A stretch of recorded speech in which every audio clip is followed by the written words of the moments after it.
Revayet kimi dillerde gezer her sözüm bugün.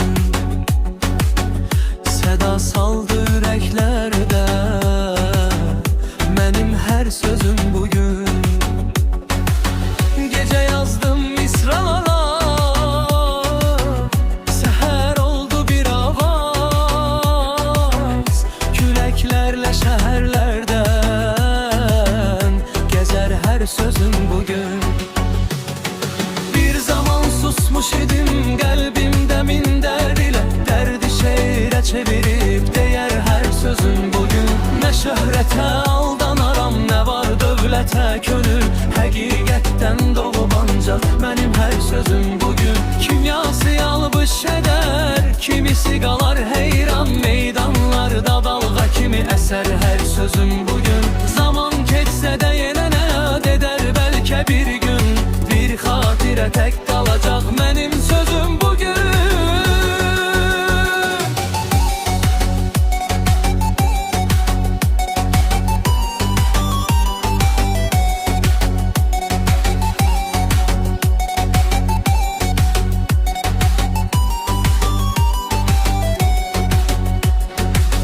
Revayet tek danışılar, belki sabah dillerde, bir neferin kalbinden kopar her sözüm bugün. Yazdığım her misrada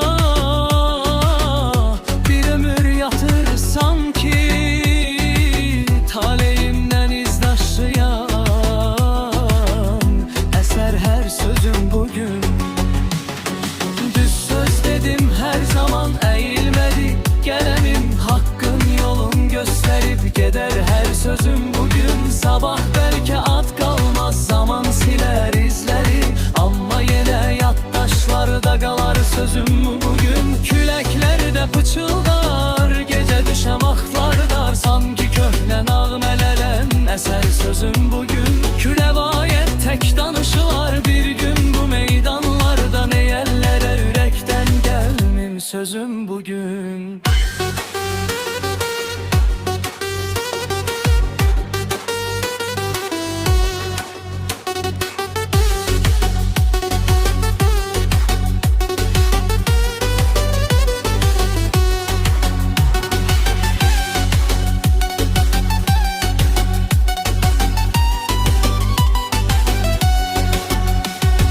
Bir zaman susmuş idim kalbimde minler dile, derdi şehre çevirip değer her sözüm bugün. Ne şöhrete